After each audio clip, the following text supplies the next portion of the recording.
Greetings, lovely morning from Port Ginesta, Barcelona.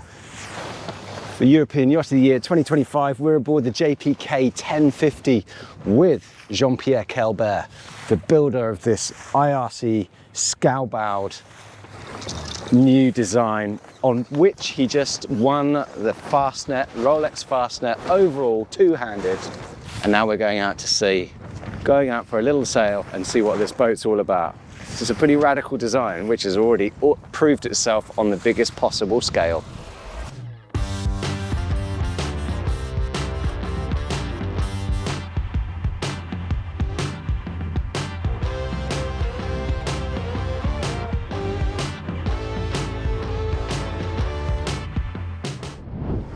And the glassy sea slowly turning to a light breeze.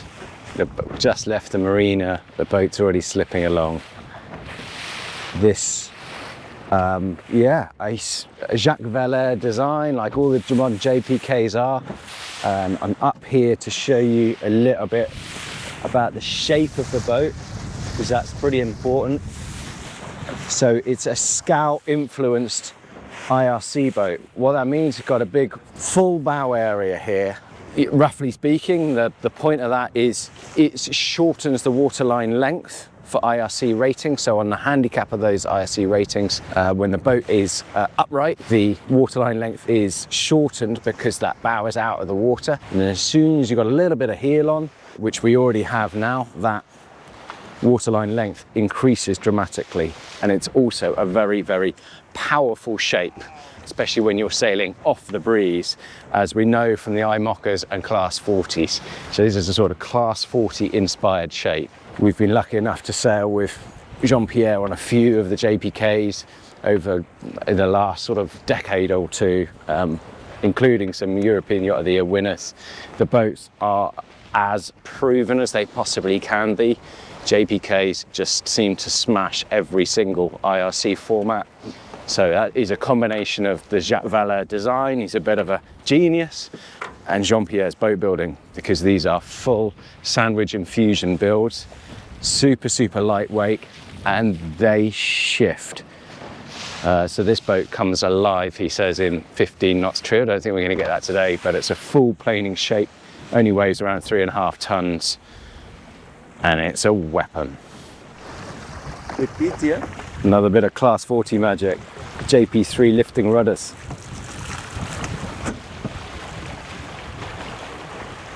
Get rid of the drag. So it's going through that clutch, round a thimble, putting it on the aft winch, take the pressure off and then drop it back down. Secured in the transom now. We are slipping upwind here. Been making about 1 knot less than the true wind, so doing 5 and 6, 6 and 7, now doing 7 and 9 true, about 45, late 40s apparent.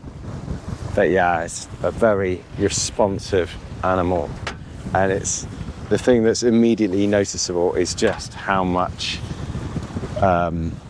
Jean-Pierre's experience goes into the deck layout of everything. It's not only to make it so super tweakable and adjustable, but to be able to do so from a short-handed position. So yeah, things like leading this main sheet here from the central winch, you can lead it up as Joachim's going to do, and then you can put it around primary winch to tighten it or be able to adjust it from when you're sailing, as Joachim's doing now. But that sort of example is right the way through here. You can, it's pretty cool, because it's not me saying that these systems work. I know they do, and they've, as I said, they've proven it in the most, in the highest possible way by winning that Fastnet this year. Just preparing the kite now. And it's good, the breeze is still picking up, so we've got 8 true and occasionally getting up to 10. So set the A2 and see what happens. And we're off. It's already touching 12 knots in 13 and a half, 14 true. Slippery. Slippery, slippery, slippery. We are planing away. How is it, Joachim? It's great. We've got the great Swede on the helm. That's why we're going so fast. 11.5 and 13.5. Close reaching now with an A2 up. That is showing a lot of grip. So we're at 120 to the apparent. Foot of the kite almost kissing the water there. We've got some heel on. We're doing an 11.5 knots in 15. Planing away, and yeah, there is so much grip in these rudders. Set so far aft. This is an impressive display. Just cross-leaded the kite sheets here, but nothing new about that. But you see where the aft block is mounted on the top of the push fit there to get a better lead. This is the pure beauty of when design meets lightweight boat building. This just slips along, non-stop planing with the kite up, as you can see. Most of the time we've got 12 or 13 knots true and doing about just over 10, so we're just hitting double figures all the time, and then a little puff of 16 knots and just straight up to 12.5. So reactive, so sort of powerful, and yet slippery as well. What an absolute beauty. A racing machine. Pretty cool, Jean-Pierre. Yeah, cool conditions. Yeah? Yeah, happy to be here with you. So if you want a boat to go fast when it's this sort of shape, you've got to keep it light. Keeping it light means pretty Spartan, really. Now, apologies, we're coming back under engine as the wind's died out, but a good time to just quickly show you a bit of the interior. And yeah, a lot of effort has gone into weight optimization. So this boat weighs 200 kilos less than the 1030. So yeah, 3.5 tons light displacement, and you can see it is minimalist. So there is a berth, a mattress back there and a pipe cot. This would ordinarily be empty, but you can choose to have, again, a mattress back here, again with a pipe cot for either sleeping or just containing kit, really, and basically anything that doesn't need paint or GRP or anything on it is bare, as you can see right back aft there to the transom. So you're just seeing your Vinylester foam sandwich, just the structure, and the structure is significant. It's a stiff boat. This shape will slam, so it's got to be stiff and strong and take it. Yeah, JPK do this very well. The reclined nav seat on each side. Jean-Pierre has a screen like this on the port side as too. As I said, like going a long upwind leg on a Fastnet or something, you need to be able to do the nav from either side. They're actually weirdly a bit too high. There's not enough headroom under there for me, but they are now lowering those seats.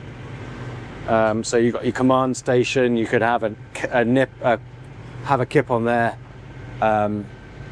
Jean-Pierre uses a Fat Boy beanbag, and sleeps on that, keeps that in here.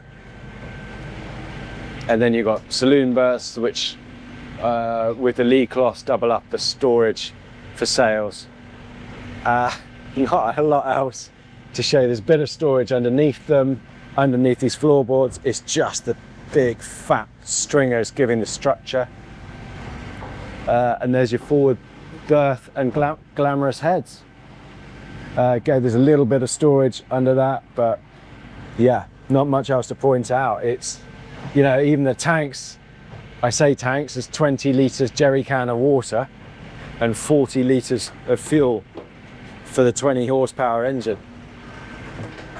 So just enough to keep you fueled and energized and give you a bit of sleep on offshore races, really. Yeah, so technically you can sleep 6 people, or more I guess, with beanbags. But then there's 1.86 meters headroom at the companionway. So yeah, it's a nice long tubular shaped coach roof. Again, helps give that structure in there as well. It's not overly beamy, 3.5 meters I think, but yeah, with that square top main giving loads of power. That's 42 square meters in the mainsail, and that's, you know, been optimized within the rules. Yeah, and you need obviously the running back stays with that. Yeah, it's a weapon. We never saw any more breeze than that. It's dropped out a bit now. So sorry I didn't get to show you what it's like to send it on a downwind sleigh ride, but I mean, it was astonishing how easily this yacht planes. Yeah, very, very impressive. But I think also though, it's just the feedback and design in terms of deck ergonomics and the structure and everything that ties in a cohesive package, which it has to be from the design to the finish, to the keeping it lightweight, to make a boat perform to this standard, make it short-handable, and to be able to win in offshore IRC races. It's always a pleasure sailing with Jean-Pierre Colbert. He is one of the gentlemen of the industry and a legend, because he makes his boat do what they are designed to do. He shows them in the best possible way of doing that, because, you know, he's won the biggest event now, really, the Fastnet, and to build your boat in a very, very competitive area like that, and then to go out and prove it works on the highest platform, it's pretty sensational. Anyway, thanks Jean-Pierre. You're a dude. The boat is awesome. It starts at 208,000 euros ex-tax. So race ready with sails and stuff, you're looking at between 320 and 340. 340 with the boat with the sails on like this. They're already building 6, they've sold 12 more on top of that. So no shortage of orders. Anyway, hope you enjoyed getting on board for a quick tour.